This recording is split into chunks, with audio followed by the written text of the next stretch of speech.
Yo, what is up, YouTube? Cruiser20 here. Um, this time I'm gonna make a different type of a video. A lot of people suggested um to do a session review, sweat session review of a student. So we have a NL10 guy who plays on GGPoker, 2 tables of Zoom. So let's see how well he played.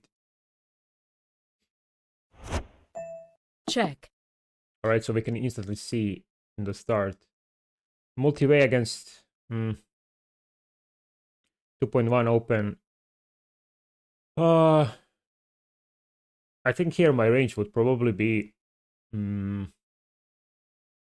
like suited aces, suited kings, suited connectors, pairs, and then offsuit one gappers like 10-9 off, 9-8 off, offsuit broadways. But this one seems kinda too wide for me, even against 2.1 to defend.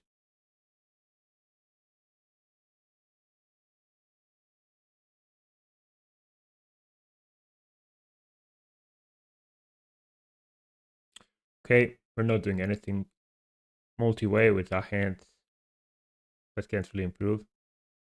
We're using flush draws, 5x, 6x, etc.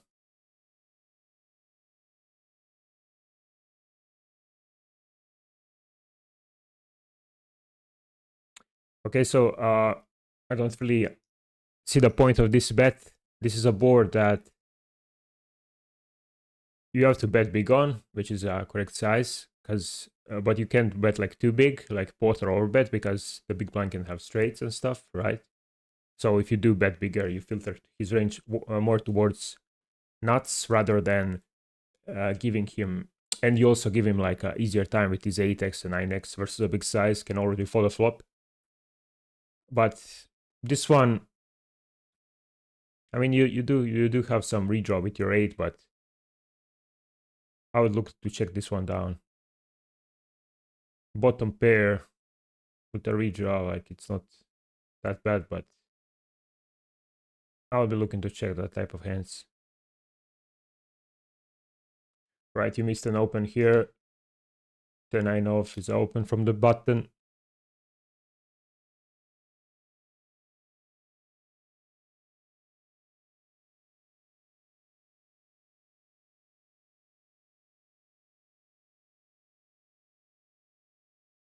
Right, you decide to raise this one.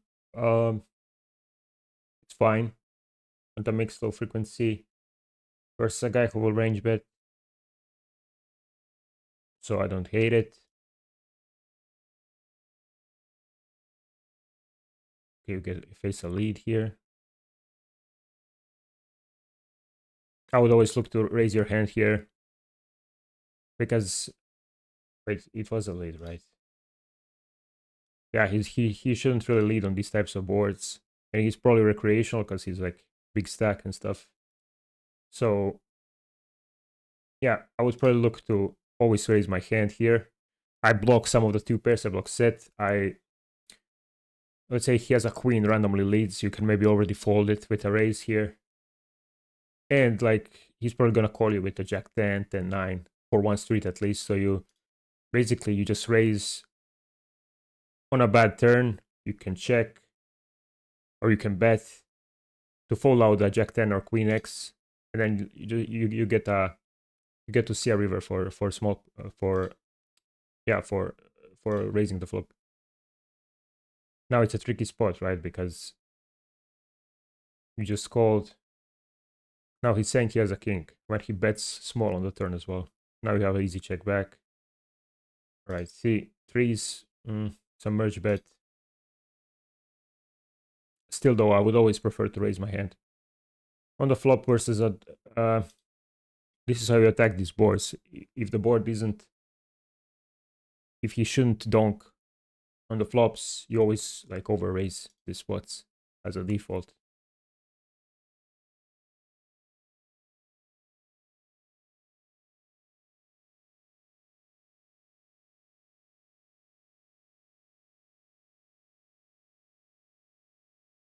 Right, range checking this board.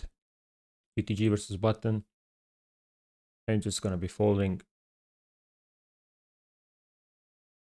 Yeah. Plain pot, I think you have to call one.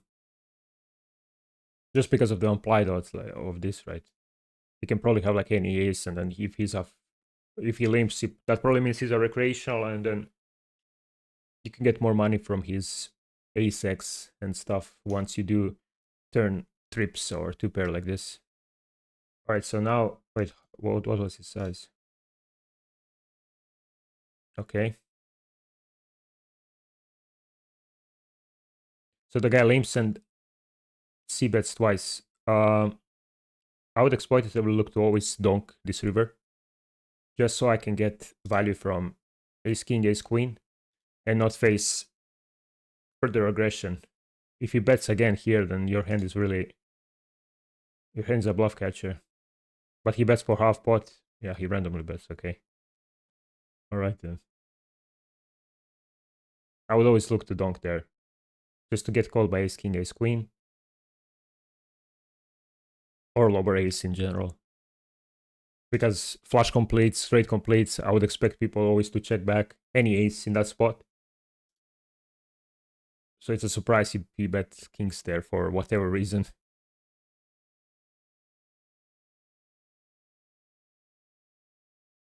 Okay. What happened here? Oh, so it was a delay c-bet, right? Okay, you need to call a pair.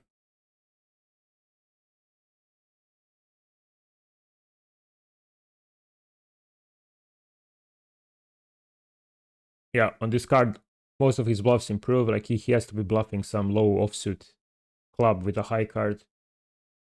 Delay c-betting, I mean, on the turn. So I would expect to be under bluffed on the river if he doesn't like construct his range properly. So I would always look to fold a good fold there with here 9. Solver probably mixes because like you block some two pair, you have an ace that won't bluff, right? So it's a good decent bluff catcher, but due to the probably poor range construction of the players in that spot, I would probably fold always. This one you could 3-bet versus UTG. It's fine. It's better to 3-bet on lower stakes than call. There's a high risk. Although GG, you pay pre-flop break as well, right? So I don't know how then it doesn't matter as much. I never played on GG, so I don't know how it's like pre-flop break. How much is it? All right, so here, I would probably look to once he checks the flop. Yeah, I would probably look to polarize here, so have overbets or checks. Your hand is a decent checking backhand because you get counterfeited on a lot of rivers, and then over cards you lose to two pairs. I don't mind your exact sizing with your exact hand, but I would always play overbets or checks here and take it from there.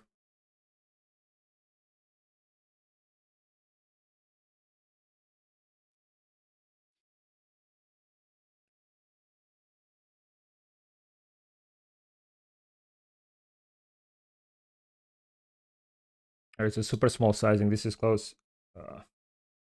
As with you have like ace 10 off, ace 9 off with a diamond that are way better calls. Against this super small sizing, I think it's pretty close. If you use like a little bit bigger, I would look to fold. But I don't mind the fold already here. Okay, you're debating as well. Okay, so you do go for a call, nice. Right, so he raised versus your small sizing here. Okay. Yeah, I'm just checking this river. And probably folding versus UTG. It's really tough for him to have bluffs. Like he has to turn some random like ace 10, ace jack into a bluff, but most of people will just call it on the turn because you bet so small. Like he has to turn some low pocket pairs maybe into a bluff. Yeah, I would fold that. Especially like I see why you called because it was only half pot, right? But the thing is Once Jack 10 completes and once flush completes, he's not going to be betting one pair hands anymore, right? So you have to take into account the previous street action. I see you snap call because there's a half pot, right? You have to call for half pot, but his previous action made his range pretty strong, and so he has to be raising the turn with stuff like ace 10, ace jack, maybe with a spade and stuff, and then he has to be bluffing that on the river for half pot. Like how likely is that? Probably it never happens, right? You need to be good. How much? 25% of the time versus half pot on the river. You're probably good like 2% of the time in this exact line.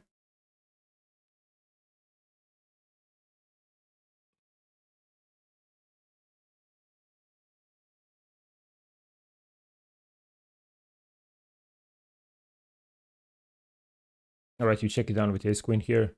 The 9 is pretty good for you on the turn, but you still have like king queen offs, ace 10 offs, ace, some other offsuit ace x that you can bluff over these hands. So don't mind the check back with ace queen.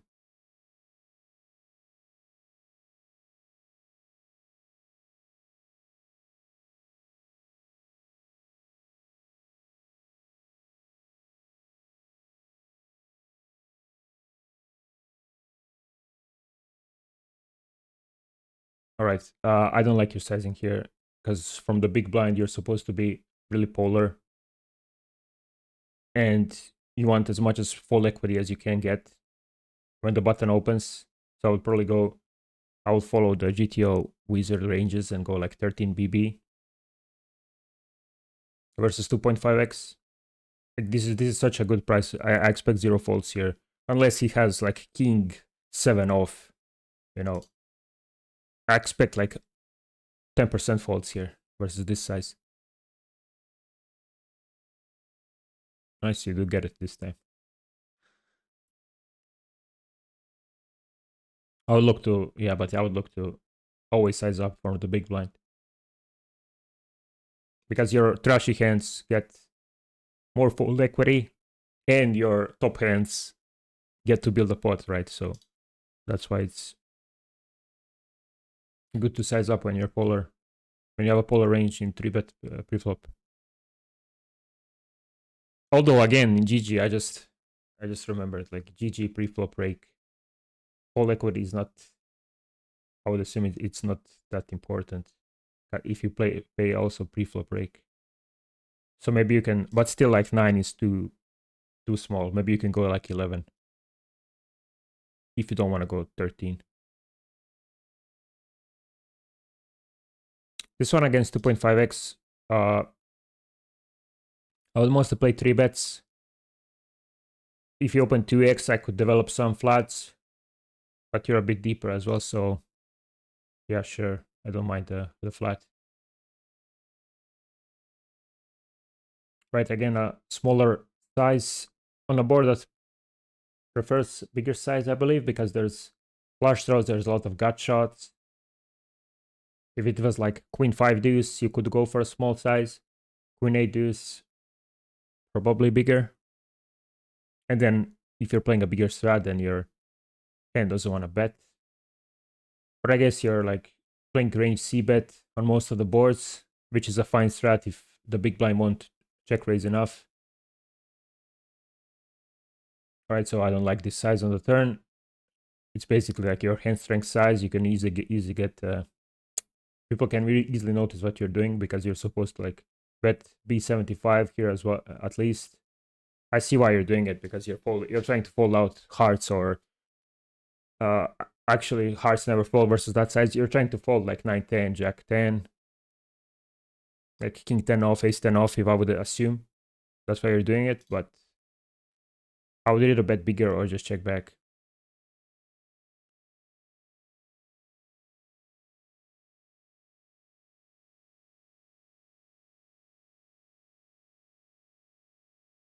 Okay, go for a call here versus a small size.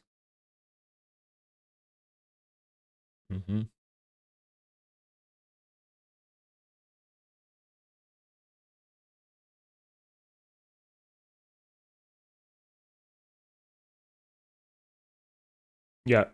So I noticed already 2 times now that your stab size is pretty like you're using small size in a spots where you should be super polar. So here I would probably use 250 or something, just ripping that 7, right? Or a strong ace king if you have that. Uh, so yeah, what I would do, I would try to look to drill these spots, like what sizing is preferred, try to understand why the sizing is preferred and stuff, right? Because once you block here, he's not gonna fully fold. Okay, some people might fold like king queens and stuff, but he's never going to fold low pocket pairs. That's gonna be out of his range because he checked on a board that's pretty good for him, and he should be like range c betting, especially if he's opening tighter a bit, 15%, right? So yeah, and then versus your size, those pocket pairs have easy calls as well. So you're not putting any part of his range. You're not making any part of his range indifferent with this size. Okay, you get lucky. Now I would look you. I would love a really big overbet, just repping that 9 and trying to get called by a low ace.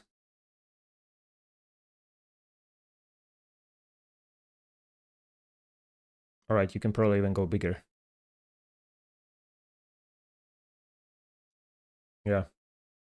You see, you would probably like if you bet the turn, he would probably win his stack or even bigger. Like I don't want to be results orientated, but that's how your range like should work in this spot. And it's a really common spot in big blind. So from what I see, this would be like my number one priority to drill like big blind defense and then turn probe spots. Because I've seen that twice now in 10 minutes.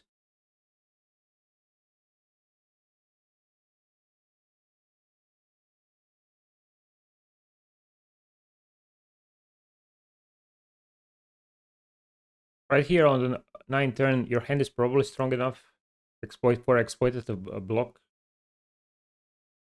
Like you fold out some live cards against you, you get called by weaker ace-x, and you just check down on the river versus like ace-king and stuff. Like people won't probably value bet ace-king on the rivers versus check line anyways. So it's kind of whatever in that part, but yeah, you deny some equity and then you get called by worse ace-x. That would be my exploitative approach on the turn. Especially against a guy who snap checked, so he probably never has a slow played overpair or like 10-9. You know, if he has 10-9, he will think about it on the flop because he has pretty decent vectors.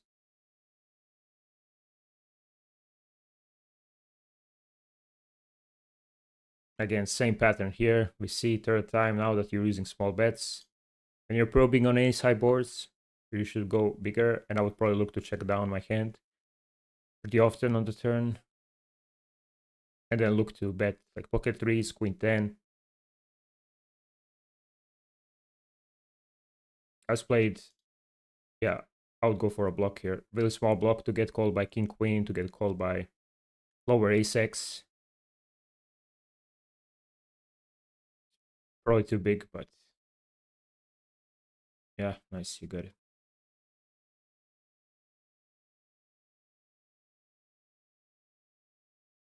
But yeah, on the turn here, I would look to bet bigger. This time you can't really overbet because he gets some kings and queen 10 himself if he has a proper checking back range on the flop.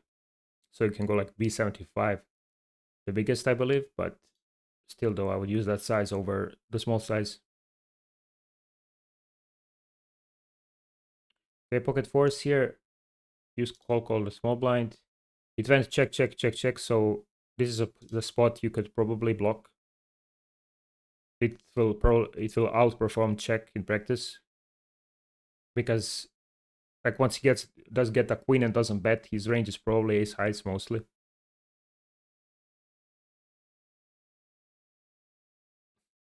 Okay, king 8. So this is a spot you can bet like 1.5 BB or something like that to get called by ace highs, because in a check line versus a small c bet, like who will fold ace high on the river, like people would just call it just to see what you have, out of curiosity. So it's a good spot to get some value.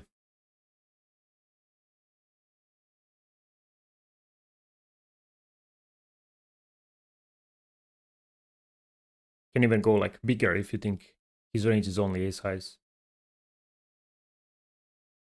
But then they might start folding ace high. So I would probably go somewhere around 30 to 40% of the pot.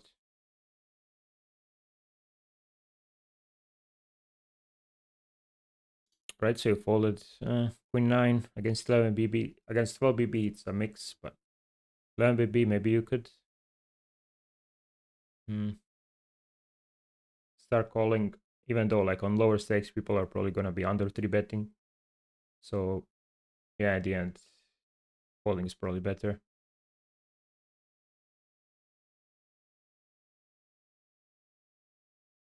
All right, so you see bet here. I like your size. People would like bomb here, but usually BVB, what I noticed from my study is you rarely use big sizes when you're double barreling, especially on wet boards like this, because like once you do bet bigger, he has an easy fold folding 10x. You know, he has an easy fold folding low queen x, and he's just continuing like equity hands like a pair plus spade or like queen jack or something like that. You know, so once you do bet smaller, you keep like his range wider a bit. Also, you can bomb it because on a lot of rivers, especially on this board, the equity, like your hand strength will change a lot, and you won't be able to go for 3 streets. Now I would like a bigger bet than half pot. Yeah, this is fine.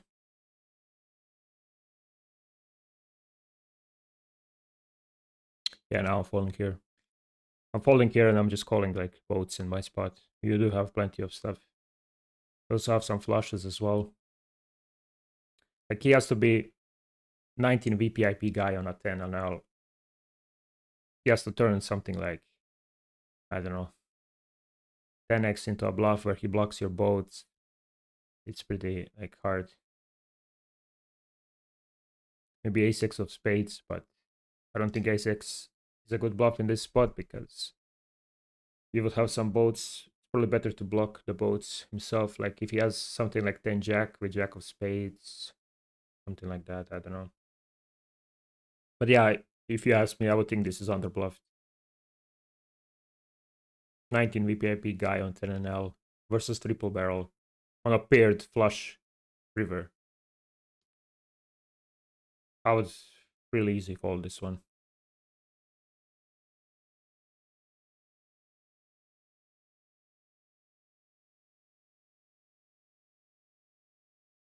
Yeah, nice discipline.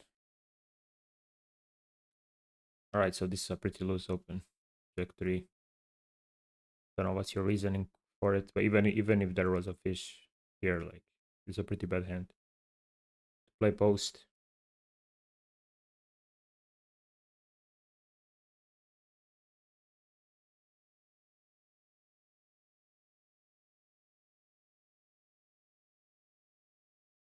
Now I would look to bet here. Like he checked twice pretty fast, so he probably has low pocket pair that like sixes, eights, maybe some jack 10. Yeah, I would bet this river in a check line. Yeah, I lost to king highs. People love king 8 time of diamonds in this session.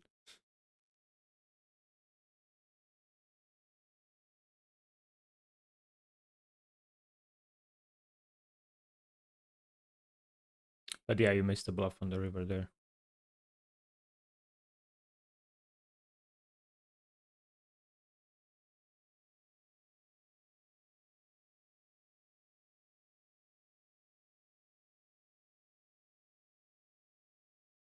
Okay, nice sizing here. I would also go for a block with a weak ace.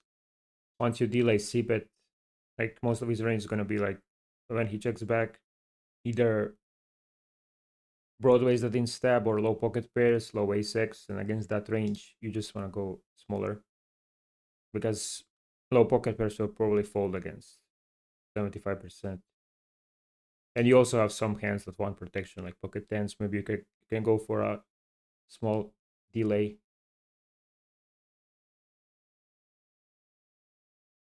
Yeah, you played this one really good.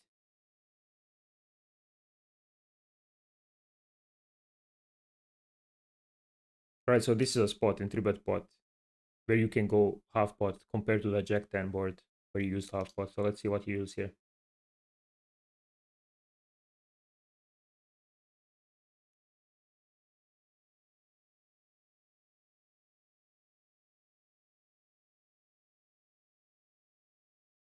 Just checking this one down.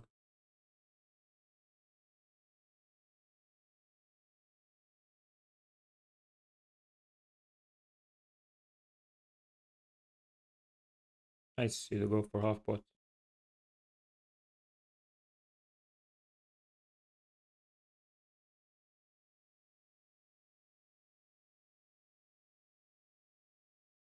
Because now he has to defend those low pocket pairs. Before he had an easy time folding them because there were two broadways on the flop, especially in practice. Like no one would call pocket pairs there. Now he has to defend like all the hard pocket pairs against this size probably.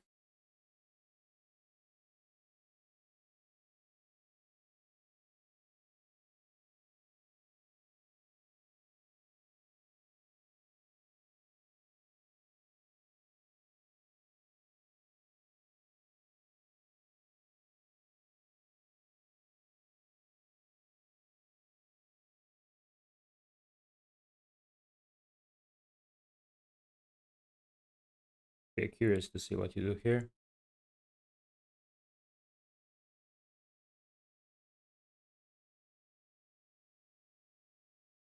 Right, so you do go for a bet. Um,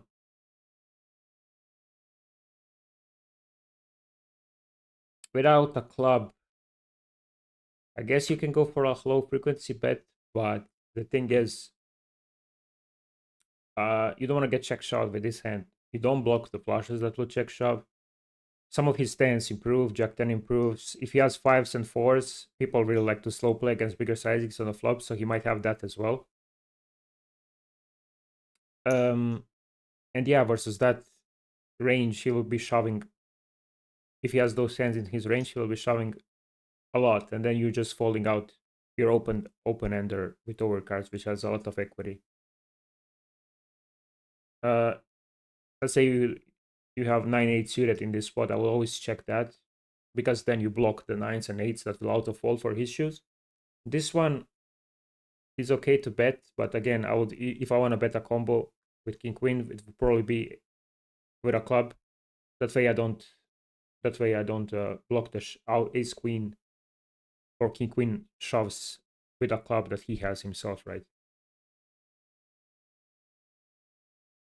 And then I would look to bet like something like ace queen instead, ace king, hands that doesn't really care as much. I mean, they still do care because they have overcards and gotchas, but they don't have as much equity as this hand.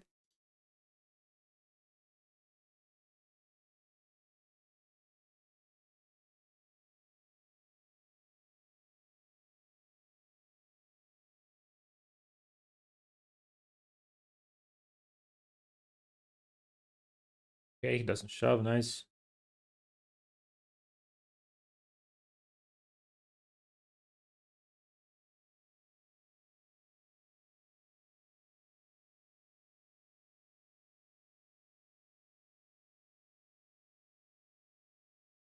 Okay, you go for a shove.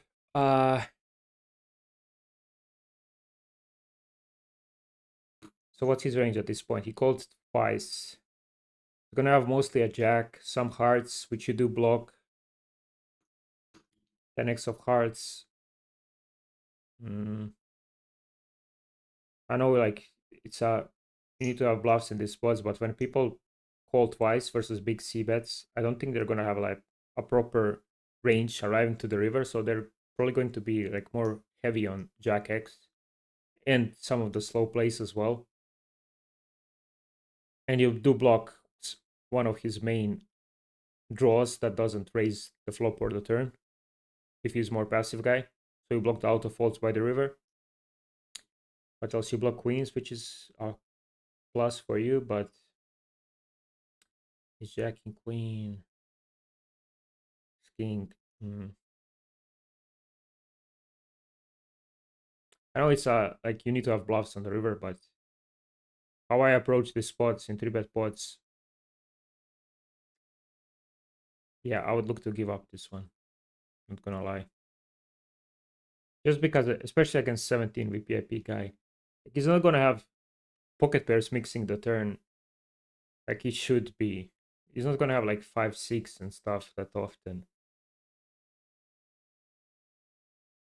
So like let's say you do a solver work and you no lock these spots, you will see that the correct response is to double barrel a lot if you won't get raised. I mean, I would always I would check this hand on the turn, but your overall range, you double barrel a lot, you fold those like low pocket pairs and stuff, and then you give up most rivers unless you have a really good blocker hand. Like what's a really good blocker hand? So something like ace queen probably that blocks the best jack X, ace king as well. Let's say ace king of diamonds or spades or something like that. This way you don't really block any of the strongest jack X. You block some of the flush, some of the missed flush draws. So yeah, if I want to bluff, I would probably use the ace queen and ace king myself here. Yeah, jack X snaps here.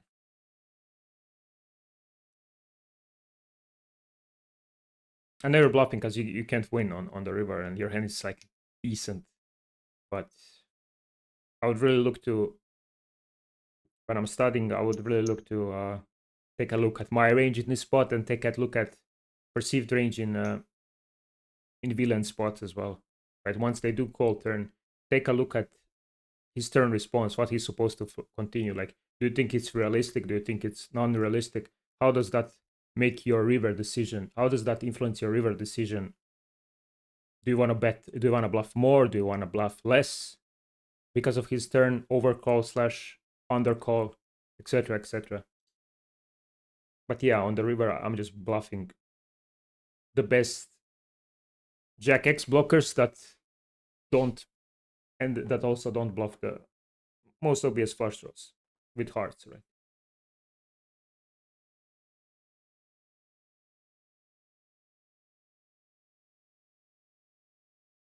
So how I would play this hand, probably as a check. I mean, as a bet, check, check. I know it's passive, but like by the river, I block some ace queen, I block some hearts with king. But it's a win for me that I get to see a river with this hand, right?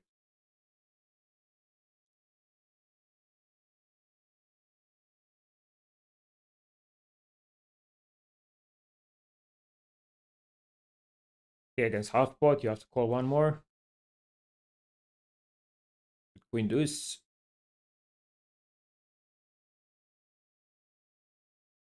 Oh, okay. I would always call that. Like you get three bets so small, it's three-way, multi-way. Your hand plays good multi-way. 48 VPIP guy. It's not like he's going to have aces and kings only with this size, which most people do, but I think you need to call one because you're also getting the buttons chips, right? It's not like he's gonna like jam. He's not gonna flat pre and then jam versus a squeeze. That's never gonna happen. I'd always look to call the versus that size.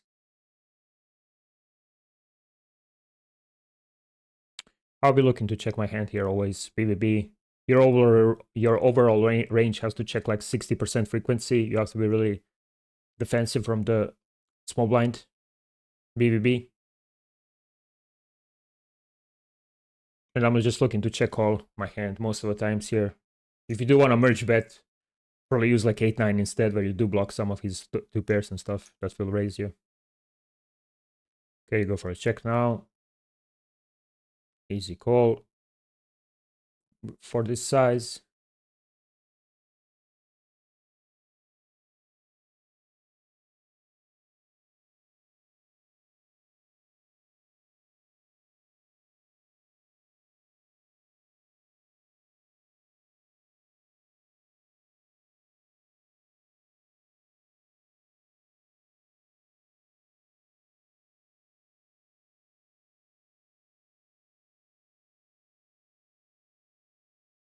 I'm talking about overall strat there, like BBB.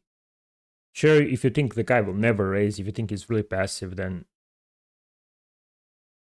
it's logical that you like c-bet range, if not, I mean c-bet high frequency, if not range on most of the boards. But yeah, that one seemed like a clear check to me. Okay, what happened here?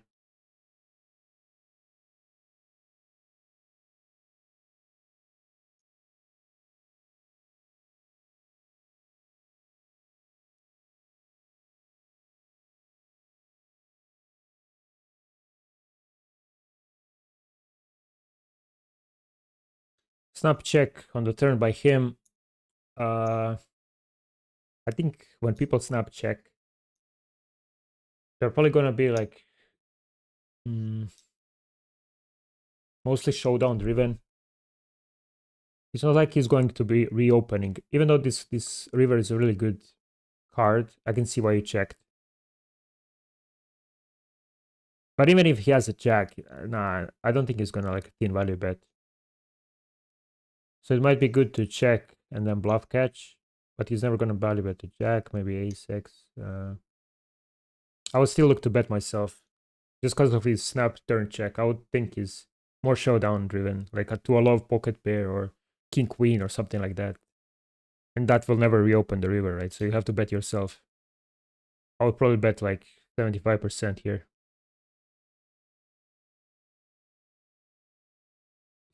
All right, six deuce. Oh, yeah, the things you see on this NL10. But yeah, as an overall strategy, I would always bet that.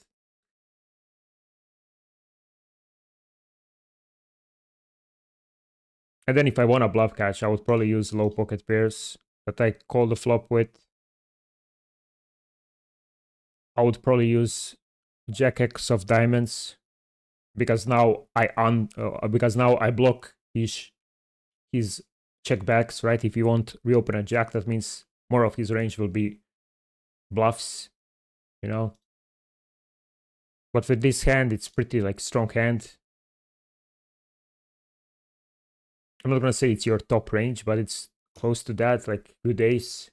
Even though you chop with other aces, but still like ace will probably be used as a value bet, and then you bluff catch lower parts of your range. Those low pocket pairs, jack X of diamonds, and stuff like that. Maybe also low ace X, where you again unblock the bluffs. Let's say you have ace deuce off, ace three off. He's not gonna be having deuce or three that often in the button. So once he does bet, it's more likely he's gonna have like those bluffs, those queen X, 10x, 8x hands himself, right? That goes for a bet check bet line.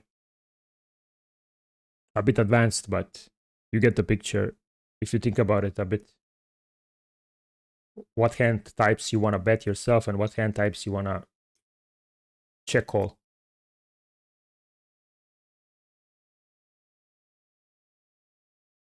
This one's kind of close against 3x. If I had 10-6 suited, I would probably fold.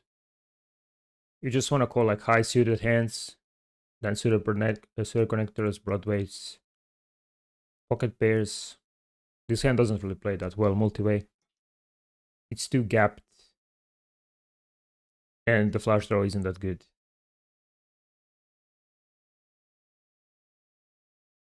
Okay, I like your stab with a gut shot.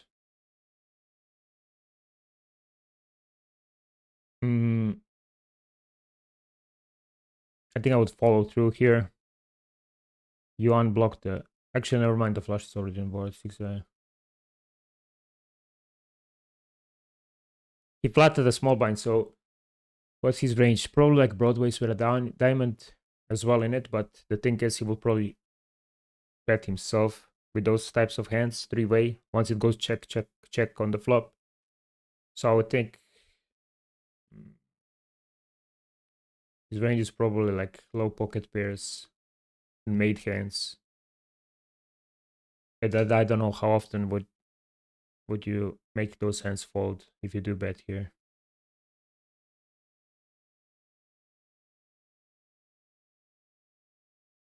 Well, maybe look to give up this one, yeah. You get called pretty fast.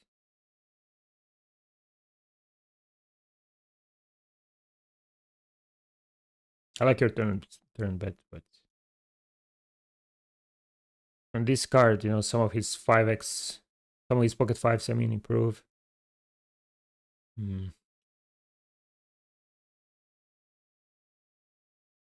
Yeah. First, I wanted to bluff because I thought he would have a lot of offsuit diamonds that will fold, but he's probably gonna bet them himself three-way once as I said, once the flop goes check, check, check. So yeah, that's why. For that reason, I think I would give up this one.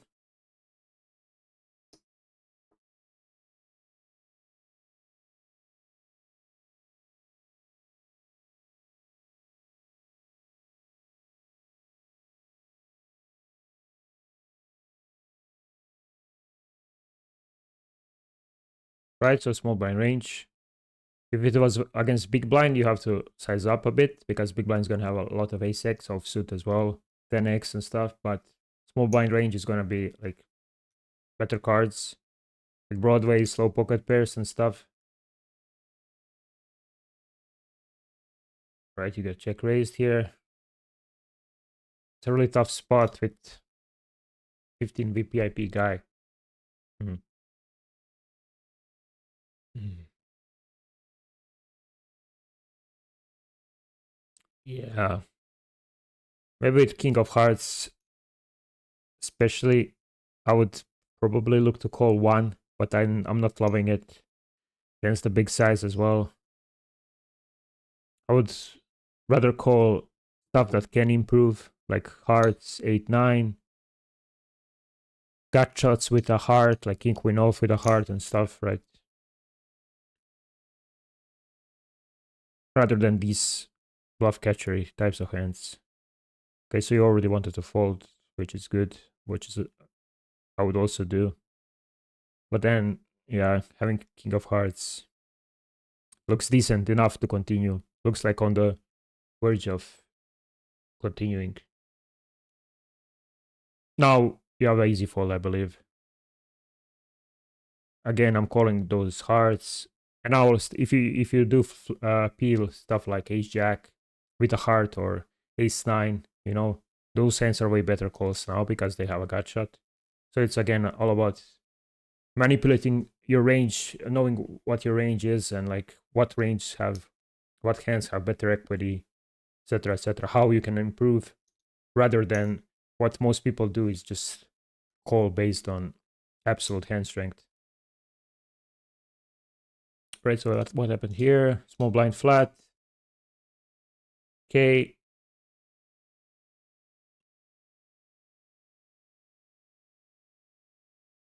I'll be checking a lot on this flop, and then I would be probably sizing up a bit, like B50, B60.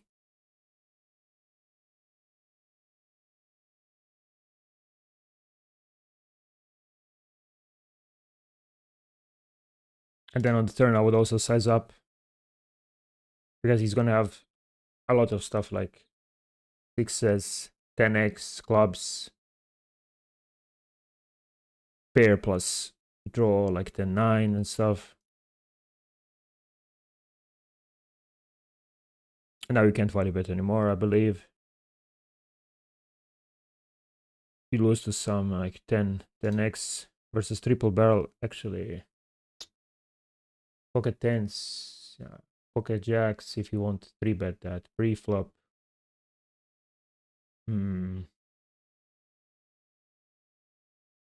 This one's close actually.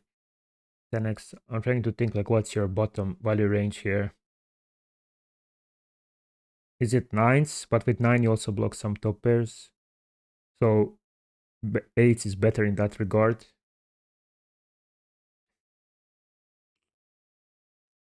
With 8x you block some of, with 8x of bluffs, with clubs, I mean, you block some his potential calls as well. It's pretty close. I know like you lose the straights.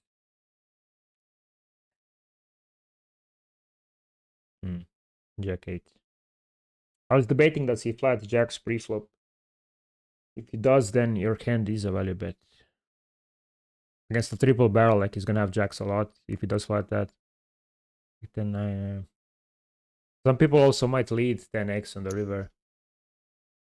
So again, player dependent. think your hand is really close. If I had the 9s, I would check, because then I blocked some of the 9x that he can call. That calls twice, right? It's more likely he's gonna call top pair 9x twice than 8x twice, right?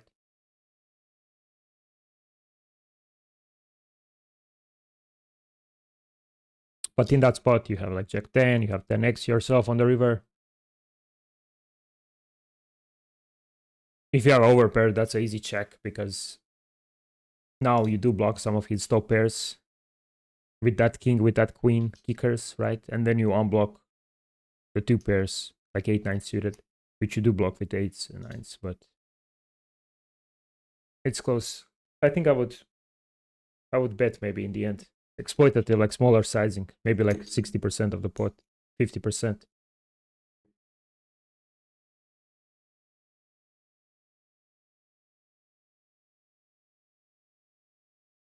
Right, you go for a bigger c-bet, which I like.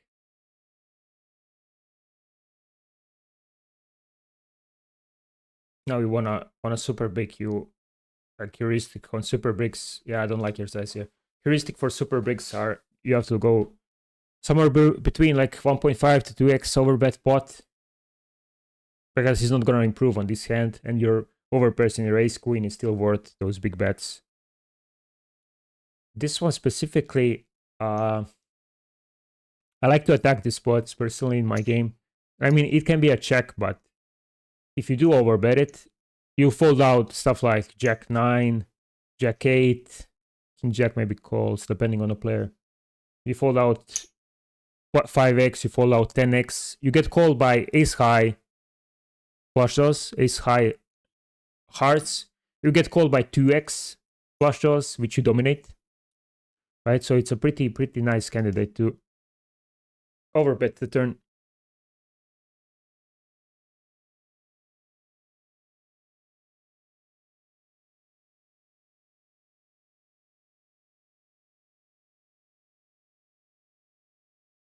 Okay, go for a small size. Yeah, I see you wanted to go bigger here, but I like your smaller size in the end. Solver prefers like going smaller here as well,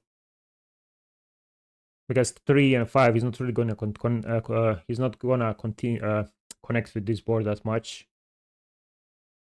And if he does have stuff like King 10 off with a heart, King Jack off with a heart, like that, those are easy folds versus a big C bet, even in practice. And then they call versus your smaller bet. Keep his range nice and wider.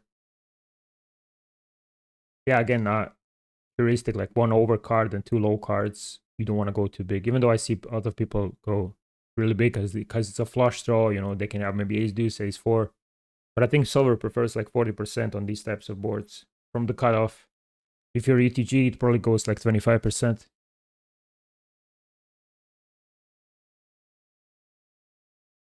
All right, really nice hand to check raise. I hope you go for it. You do.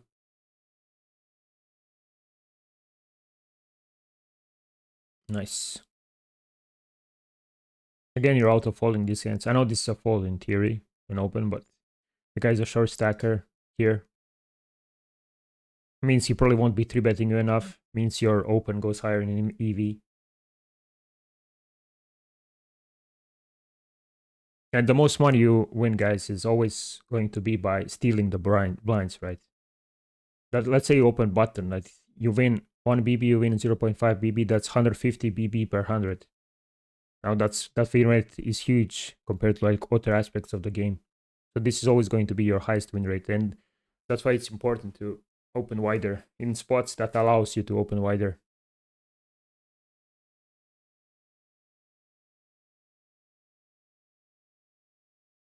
Okay, this one against half pot. I'm not used to face half pot on this board. He folded pretty fast though. I think I maybe call 1.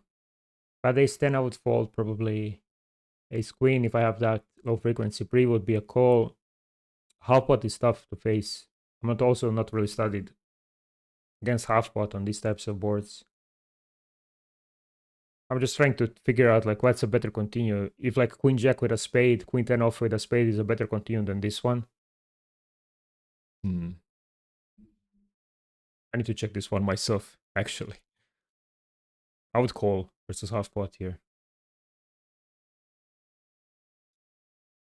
Especially if a guy, let's say he's range c betting for half or whatever, then that means he's gonna have like lower ace x himself, lower jack x himself, which you dominate.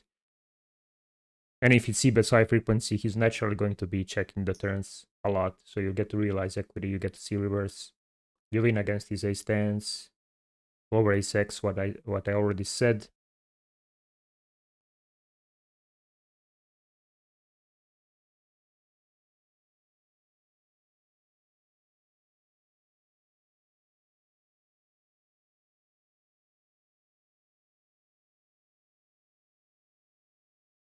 Alright, this board I'll play orbit or check. Against a recreational short stacker. So this is actually a spot. Maybe not. I'm debating here. Because from my experience, a lot of recreationals, especially the higher VPIP ones, are going to be stabbing the turn way too merged. Like he's going to be betting half pot with his 8x here, with his 10x here. Then you have to fold out your hand. Maybe these spots, you could actually go bigger with your value, but like never check. Go bigger with your value. And then with these marginal hands, with bluffs as well, you just go small as an exploit. Just because of that reason, you're going to be forced to fold a lot of turns. Okay, nice. He checks this time. So you can just check back now. Yeah. Right, so pocket sixes again. 2x open. All right, you fold, but keep in mind these 2x opens.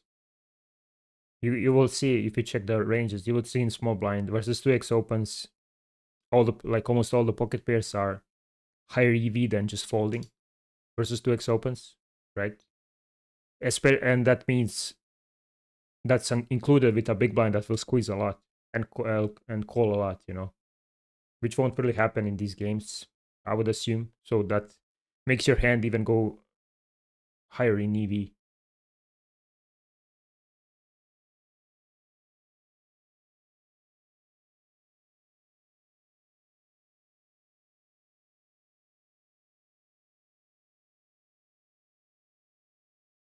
Okay, so interesting. You call this hand, but you fold pocket sixes. And this one is against 2.5x open. Probably because this guy's 12 VPIP, but this is too loose versus UTG. Non-suited hand.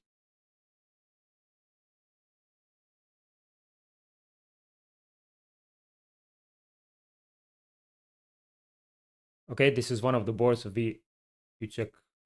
You go for a check. But this is one of the boards we're allowed to have a betting range. UTG versus imposition, single raise spot. And especially against, if you no log this in a solver, you can try it out later. If the guy won't stab enough versus your check, or if you want to check, especially if you want check raise versus your small c bet, you get to c bet range basically on these types of boards. So I would always go for a bet here. Make his low pocket pairs indifferent. Some people will already start folding them because it's 2 over cards. And then if they do call it versus small c bet, you just continue on any turn. Okay, so on a super brick deuce here. Okay, this is clearly a spot where you're not aggro enough. I would always go over bet as my delay here. I have a flush draw blocker. I have gut shot. I have overcard. If he has pocket threes, pocket sevens, pocket jacks, even stuff like queen, 8 suited, if he calls that, you're going to put him in a tough spot. They will be folding a lot with his range. I think this is a clear, like, 2 passive spot.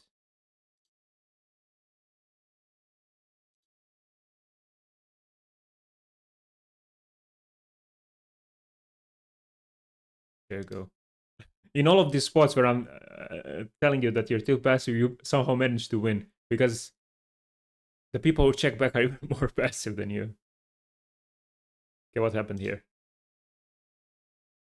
King 8 suited is not really a 3-bet, I would believe. You want to have like a decent playable hand as a suited hands, and then offsuit hand garbage. Like King 8 off would be a better 3-bet. This hand really sucks to get 4-bet.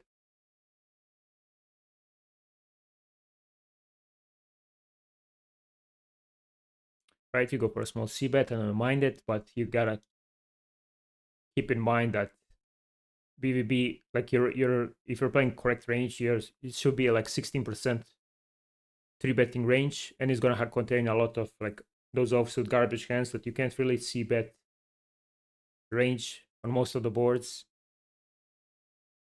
This one is kind of okay. You have backdoor fades, but yeah, you have to fold now.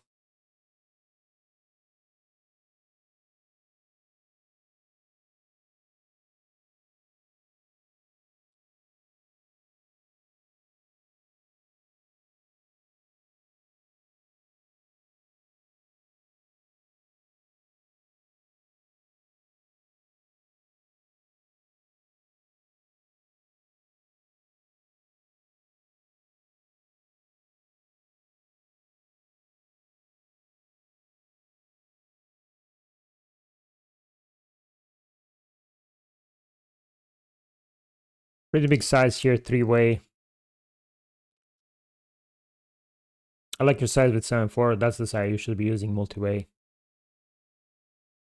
When you do bet 3-way, like you're gonna make his continuing range so strong that on any club, on any like straight completing turns, your hand's gonna go down in equity because he's more of his range is those stronger hands, right? If he has a weak ace, if he has a king X, I expect him already to fold those hands 3-way.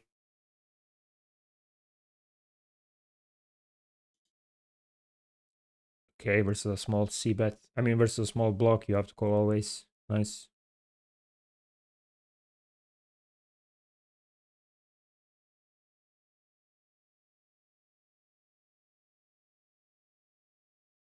Well, here now I see that he does have 75 VPIP. So against this specific whaley type of guys, then sizing up the flop is the best. Never mind, my bad then. As a general, I would always go smaller there, 3-way. But versus 75 VPIP whale, yeah, I like your play.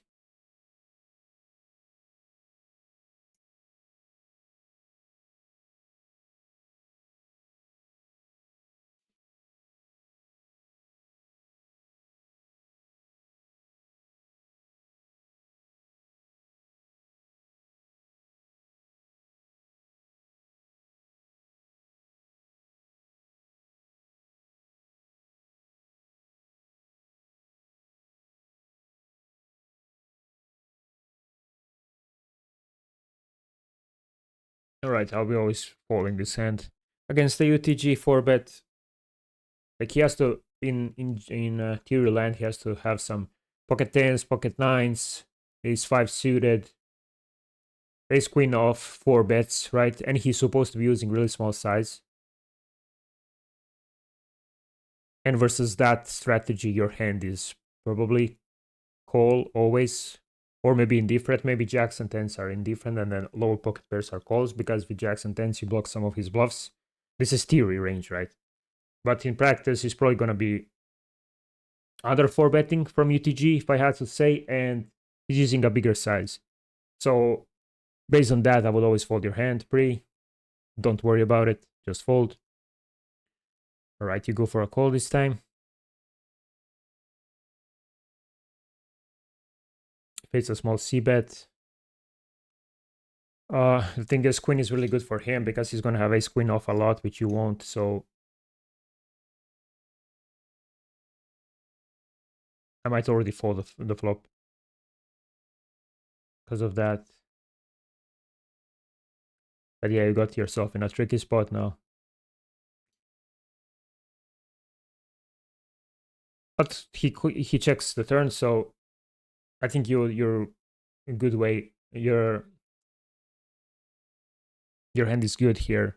Most of the time, I don't expect him to check overpair. I don't expect him to bet queens on the turn, on the flop, I mean. Even though he should range c-bet. Some people probably see top set. I don't want to fold his lower stuff and then they check trap for no reason. So I don't think he has that. And then hearts will probably continue as well. I don't think he has that. If he has ace-5, ace-jack, whatever.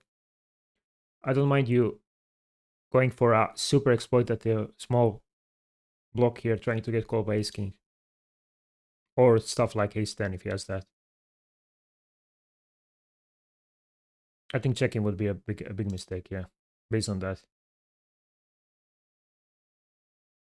This way, you lose less if he does check a queen, which he will reopen on the river, and probably won't raise when tens get there and flushes get there and ace-4 gets there and 5-4 gets there, which you can have in these spots, low frequency. So I think block outperforms check, especially if he's going to be high on those ace-king type of hands. Yeah, there you go.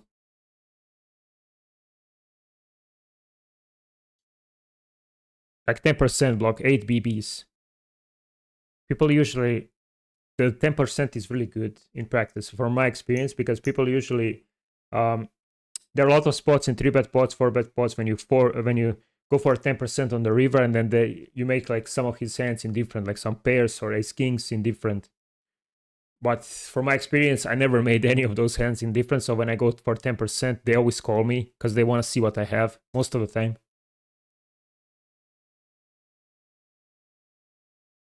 Because 10% is like, whatever, like, show me your hands. I want to see. All right, so this board, he should be having some leads here. But 46 VPIP, he's going to be wide enough. I don't mind. Yeah, I don't mind betting here yourself.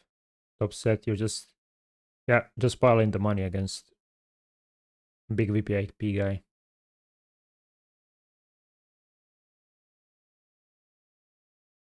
Yeah. This one is interesting though. I wonder what kind of hands we want to check back against big VPIP guys who will call a lot of overcard backdoors on the flop. You know, because they want to play pot, they want to play post flop. This way we block some continuing range 7. I'm trying to think, is this better check back or stuff like pocket aces? Because with aces we do block some of his backdoors.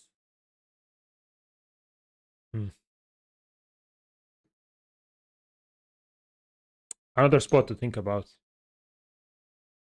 If you're studying yourself, like, that's what I'm gonna do actually from this video. I'm gonna see, is this hand a better check on the turn versus whales, versus big VPIP guys, than hands like aces and kings. I think this hand is better because you block his calling range, some 7-6, some 7s,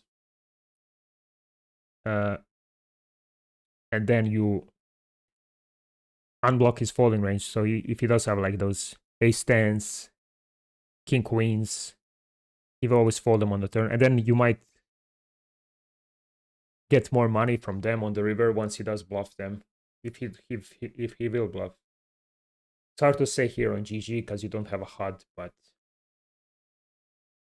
yeah, something to think about. Like what you always want to think about, what plays higher EV in practice, right? If he will bluff a lot, then checking is obviously better. If he won't bluff a lot, then betting is better, trying to target his portion of his range, like hearts and those pair plus gut shots on that type of board and stuff. Try to stack them. Even though you already have overpairs for that part in your own range, you'll have overpairs. And then you wanna, as I said, I'm debating between this hand and the pocket aces types of hands, but I wanna go for a check. That will probably be higher EV against the big VPIP guys.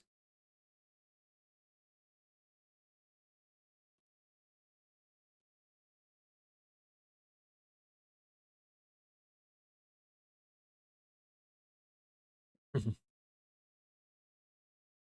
right, so what happened here?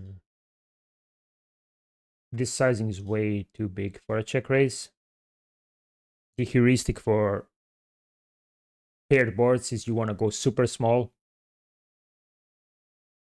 because he has to defend a lot of stuff. He has to defend king queen off, king jack off with a club, even without club, maybe ace queen without club, ace jack and stuff.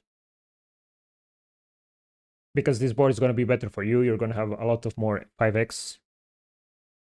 And then you're just raising small to make his overcards indifferent. If you do raise too big, they probably fold already. And then you just get called by overpairs or flush draws stuff. So you have like no fold equity on the turns, pretty much.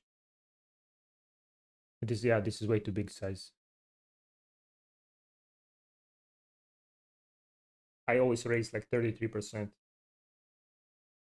on paired boards. That's my general rule.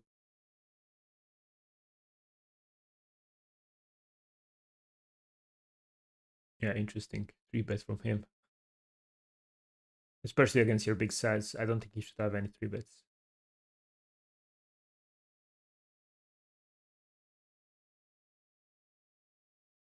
Or maybe he sees it as exploitative size as well. Because why would you raise so big if you have a 5 yourself on super dry board?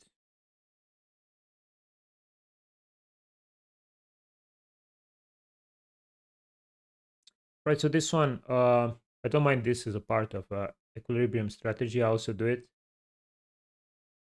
But he did go for a small 3-bet size. If he went for 12, then I like the jam. When people go for smaller size, the normal 4-bet size will outperform because you're even with your bluffs. Let's say you go for what's called 4-bet jams here. Probably something like king queen suited or ace jack suited. If I had to guess, ace queen off maybe. I'm not sure about that one. And those hands are way better jams if it goes bigger because like the post flop, the SPR is gonna be smaller. You're gonna give him a better price for a call if he does have something like pocket tens and stuff.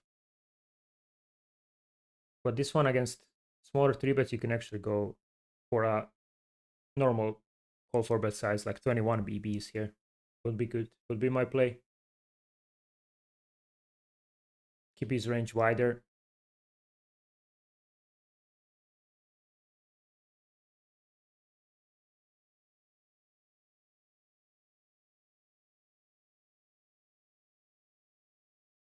Okay, little loose. 3-bet, especially deeper.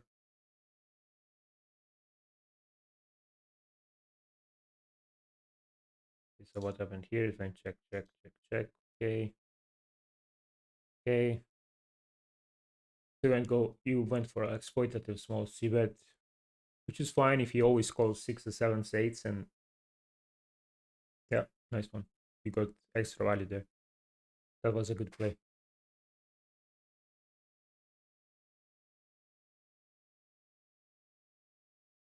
Especially against a guy who won't raise a6 enough, right?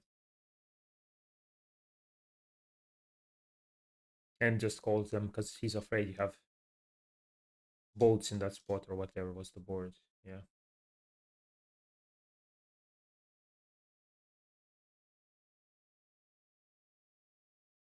All right, let's wrap it up soon. 10 minutes.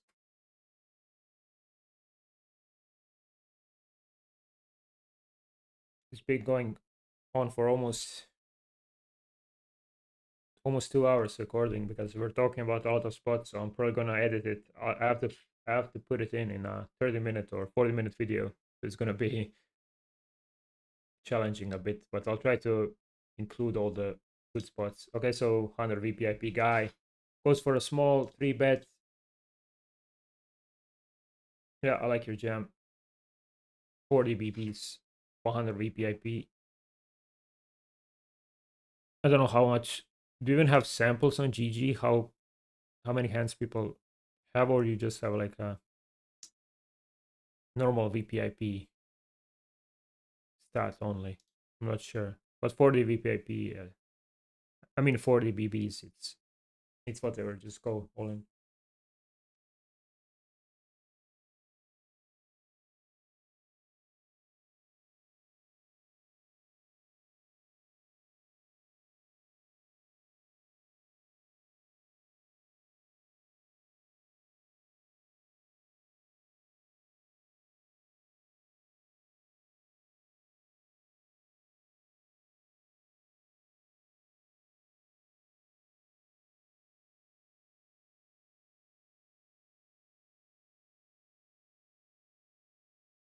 I see you're not mixing these types of hands. These are also like 3-bet with some frequency.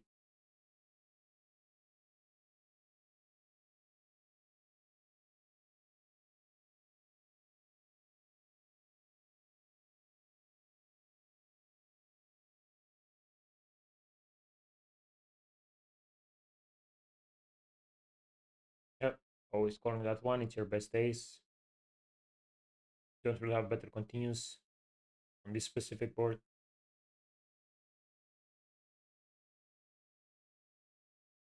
What happened here? You called a... Alright, so I don't think I would be calling this one pre-flop. Ace queen off, UTG versus small blind. It might be a super low frequency mix, but I think I'd rather just play 4-bet or fold with this hand. Ace queen off. It doesn't play well, especially a bit deeper.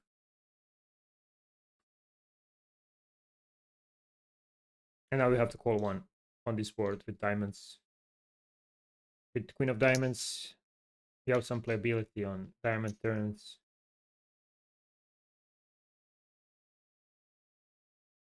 Versus half pot, I think you have to call with the diamond. Even though I would, so the best play would there probably be fold pre-flop or 4-bet.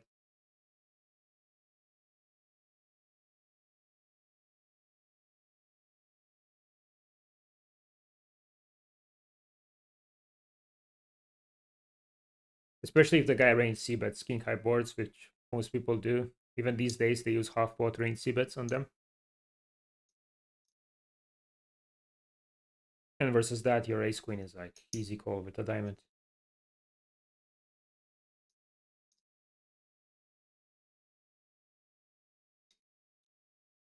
Maybe not such an easy call UTG, but if you're button, it would be easier call. The thing is, like, I never had ace queen off my range, UTG versus small blind, so I can't really dictate it on those boards, but I think it's still a call with a diamond there versus half pot. What happened here? Oh, okay, queen 6. I thought you had pocket queens.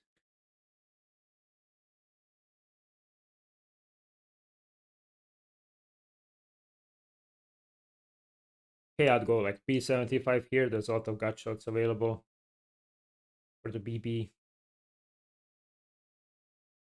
And they again super big. So another thing we can see in this video, you're not overbetting enough on the turns. Like you overbet this and then you get a brick turn. Your aces can probably play for stacks. So you get a 3 or a deuce or a 5 or a 4 or even a 9. Once you do, actually, never mind. Nine of clubs is going to be part of his range. But yeah, if you do get a brick, your hand is strong enough for jams, for stacks. You need to be, so on the turns, again, thing you can study is turn spots, drill turn spots. Check what's your sizings on different turns.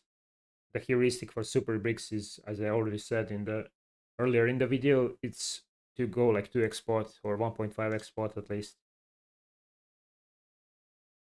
You maximize value versus his king X and you get more fold equity if you do have a bluff.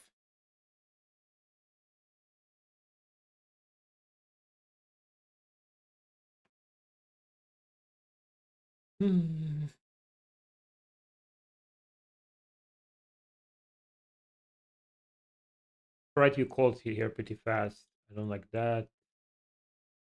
It's a mix versus 7.5x UTG versus button, but this guy went 8 BB. Something to keep note about as well. Bigger sizing makes you fold way more. You didn't even roll for this. I mean, I'm not saying you should RNG in lower stakes, but uh, at least pre-flop, yeah, I think you should like just try to keep your ranges nice and clean pre-flop at least.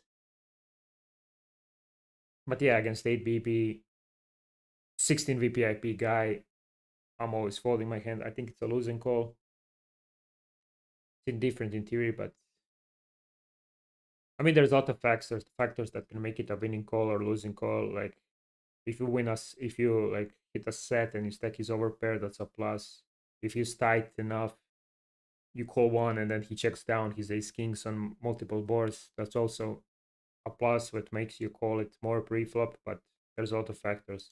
16 VPIP, so I don't think I would be calling that much.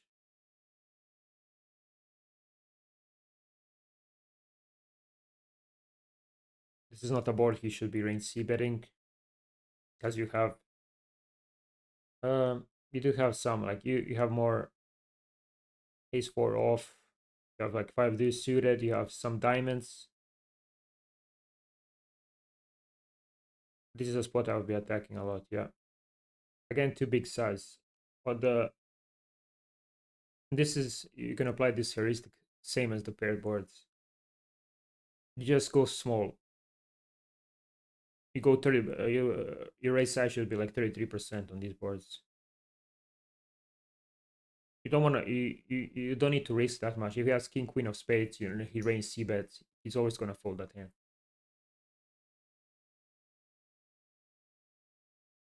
Right now, so I don't like your size. Now you're even if you have a set, you can probably go half pot at least.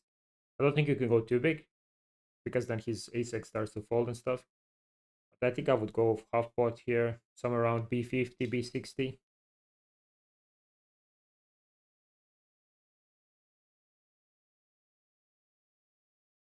So now sixes, fives.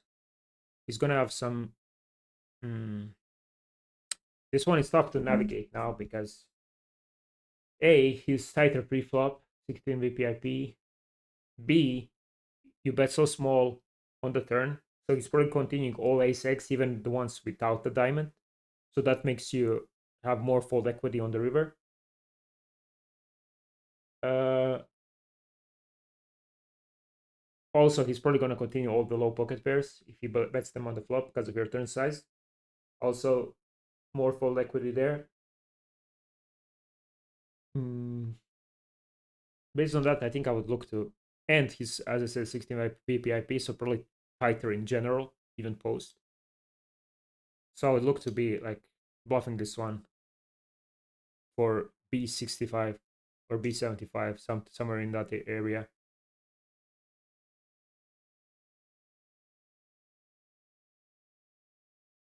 Yeah, there you go. Like random stuff that have to call the flop. That has to call the. I mean, not random. Like he has to call this even against any size on the turn. But I expected him more to have like normal ace. It would hurt more to lose to ace jack of spades than this hand. But yeah, again, you need to navigate your range. Like you need to understand what you did previous. So on the turn you bet so small, his range is going to be wider. He's going to have a lot of pocket pairs, a lot of ace x that will call small. And then on the river you bluff versus that range, right? The 10 doesn't improve anyone. You bluff versus that range. You go for B60, B75, you only need to be good like 40% of the time. How much is it? I don't know exactly. And you're probably going to be good, like if I had to guess, like 60-70% if he folds all those ace x without diamond that he will have, right? Even against your bigger flop c bet, I mean against your bluff a bigger flop raise size, he's probably already has to fold some ace queens here, maybe even ace kings without diamond against such a big size. And I don't think people would do that because they're not studied in that nodes. They see they have good days, they call for one at least. So there's like even more fold equity on the turn if you do use the correct size. And then even more fold equity on the river because you saw such a small size on the turn that makes his range so wide that you have more fold equity by the river. It's a really cool spot to think about and understand ranges just based on what sizings you used, etc.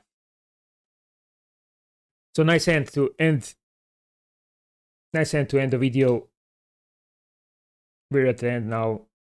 We're gonna wrap it up now. We're gonna wrap it up now because already 2 hours passed. So yeah, I'm gonna edit it out, put in some interesting spots for you guys to check out, and tell me what you think of these types of videos. Is it helpful? Is it good? Do you want me to make it more in the future?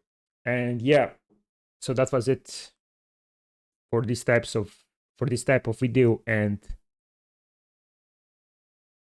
yeah, take care and see you in the next one, guys.